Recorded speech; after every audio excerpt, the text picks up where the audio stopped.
Hello once again, I'm Burry Schultz, SP500. It is July 4th, 2025. So, a patriotic happy 4th of July to everyone. As you know, I try to predict the stock market. Still looking for a peak around July 18th, 2025. Then we see a drop into late July, maybe even August 1st, 2025. And then I think we see a nice big climb into the year end, 2025. I'll show you that here in a second. And then I think there's a second peak in February 2026. And then as we get closer to that time frame, then I can obviously drill down on where I think the bottom will be. And I think the Great Depression will start in about 268 weeks at the macro peak in around Labor Day of the year 2030. And I believe we'll see a peak around 10,350 roughly of February 2028 when interest rates bottom, I believe, or as late as September or Labor Day of 2030. I'm sorry, that was not Labor Day 2028. It was February of 2028. So that first quarter of 2028, I believe that's where the macro peak will be, and then we would see a bottom in interest rates in February of 2028, and see some type of maybe 6 to 8 month sell-off in markets, and then markets climb back up into late 2030, and then we have the Great Depression window from 2031 through 2034. Congratulations to Trump and his team for getting the big beautiful bill through. It's really sad to say that you didn't have Democrats and Republicans uniting on this, honestly. For our 250th birthday, it would have been nice to see Democrats drop their political muskets and unite with their fellow Republicans. Unfortunately, as a conservative, we've seen all too often where the Republicans put down their I don't even know what you want to call them, they're not even muskets. Their little flimsy, heavy, strongly worded letters to the Democrats, which are most of the times Republicans are pathetic as Congress people. And they usually bow down to the Democrats and whatever, end up voting along the lines with them. They sell out, make a deal, whatever. But often we'll see that the Democrats never make deals with Republicans. So it's really sad state of affairs. And hopefully with everything that Trump's doing, it really does unite the country over the next 70 to 80 years. Maybe we see the two parties start working together finally, once again. If we can burn out some of the communists in the Republican Party and burn out some of the communists in the Democrat Party, maybe we'll start getting more of the center of the road, Judeo-Christian valued House and Senate over the long term. That's what I would like to see. I am an American through and through. Love Elvis Presley, Billy Graham, and all the great Americans. Michael Jordan. All the greats from America. I listen to a lot of oldies music. My dad was an oldies DJ, so as you know, I listen to a lot of black gospel, a lot of a lot of the hits from older days. Reverend James Cleveland is one of my favorite black gospel singers that I've listened to a lot, obviously from my website, things of that nature, and love Elvis Presley and a lot of the oldies, obviously. So I'm very much love united America as much as possible. I think when America can unite across all values in one nation under God, I think that's a beautiful thing. So hopefully, by God's grace, we see that happen again in America. But yeah, after we see this major low in markets at the end of July, maybe even August 1st, maybe even early August, we should see a macro peak at December 31st, and then again in February 2026. And who knows what the Great Depression window is going to hold? I certainly don't. But my macro models obviously point to that, and you're not really the favorite in the crowd when you start talking about we're in the roaring 20s again. Very interesting, right? How it really does seem like we're in the roaring 20s all over again with this big, beautiful bill passing, all the money being spent and everything. And a lot of great features for the middle class. I love it. I have a lot of kids. I had my 7th kid here recently, so I think I think that really is a big, beautiful bill. I think my kids have hope now. I think if we're able to deport people that came in illegally, and then they reapply legally and come in, that'd be fine. But we want to know who's in here. Want to have a safe environment when my kids go to school. I definitely don't want just anybody walking into the school without the school knowing who they are, because they're protecting a lot of children. And just as a simple example. So I think there's a lot of benefits for the working middle class that has a family, of which I think is the large 80%, 82% of America. So I think that is the benefit for the larger part of America, working middle class, and I think it's going to grow the middle class hugely over the next 5 years, and we'll have to see what happens. Obviously, I'm just a small stock market timer who gets things wrong from time to time, and so I apologize for that. So my ideas are not always that great, but sometimes they're pretty powerful.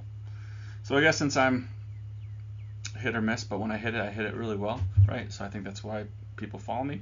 But I would always encourage you, please, to listen to other people too, and always second guess my work. Like when we're down 20% from the into late March, early April of 2025. What was I thinking? I have no clue. But hopefully some of you were listening to cooler heads at the time and were able to hopefully buy in near the bottom, of which I made a fool of myself. So I say that openly because a lot of people sometimes think that I don't admit my faults. But as a dad, as a father, as a husband, my wife will tell you I make a lot of faults, and I have to openly admit them. The only way, like Home Improvement in the 90s, right? Tim Allen had to really openly admit that he made a lot of faults, and I think that's why that show resonates with so many people, is because we know as men that we need to say our sorry and apologize, admit when we've made wrong. So it's hopefully those of you who followed me know that I try to admit when I'm wrong. I do admit wrong forecasting, if you will. So all that said, that's kind of the intro to today. Sorry for being long-winded, but I think it's a very special 4th of July with what Trump was able to get done. And some people wonder why I'm so critical of Speaker Mike Johnson. I think he's a phony. He's a fake. I think he's a windbag. My personal view.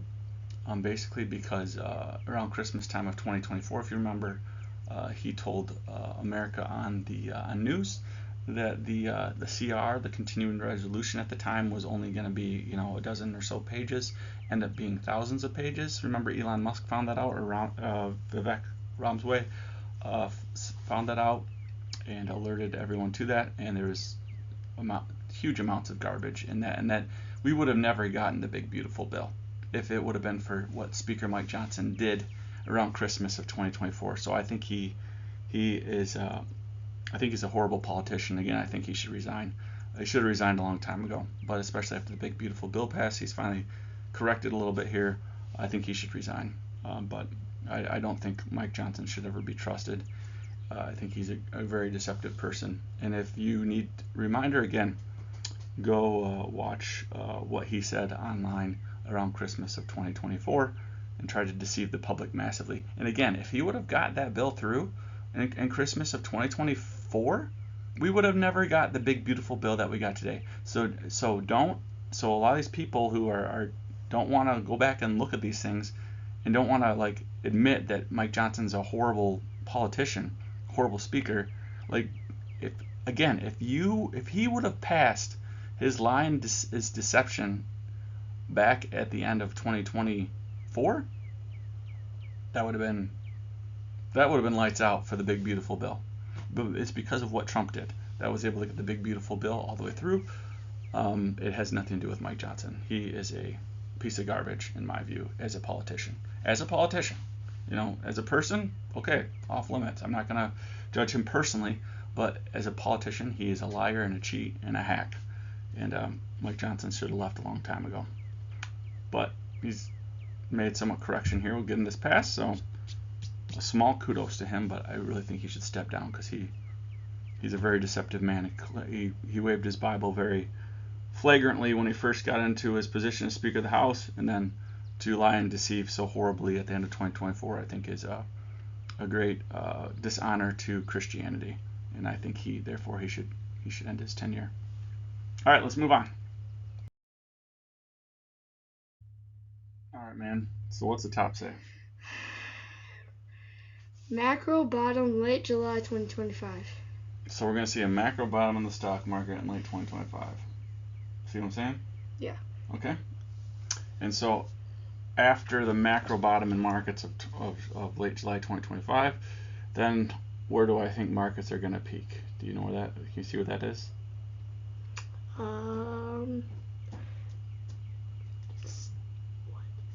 December of 2025. Okay, and then I also see another peak in the markets when? February 2nd of 2026. Yeah, so around mid-February 2026 and around the end of 2025, I see the peaks in markets. Now, do you see where the gold wave here, where it hit these lines here? Mm-hmm. The black line hit the top of the gold wave in late October 2023. See that? Yeah. Okay, where it started in February 2023. Mm-hmm. So we draw that trend line all the way to the top of the graph right there. See that? Yeah. Okay, we drop the red line all the way down. And what one was that? That was middle of December in what year? 2024. Yeah, so that's when the whole market started falling apart, was in the middle of December of 2024. Does that make sense? Yeah. Okay, so then the markets crashed and fell into the bottom in mid-April 2025. Okay, and then markets are going to bottom again at the end of July of 2025. And then they're going to go up until when? Late December 2025. Yeah, and then they'll sell off or have kind of some kind of sell off. And then you're going to see another peak around mid-February 2026. Right. And then you should see some kind of drop into March or April or 2026 or whatever. And that's when Jerome Powell is going to get booted out of the boot out of the Federal Reserve chair, because I think his time up is in May of 2026.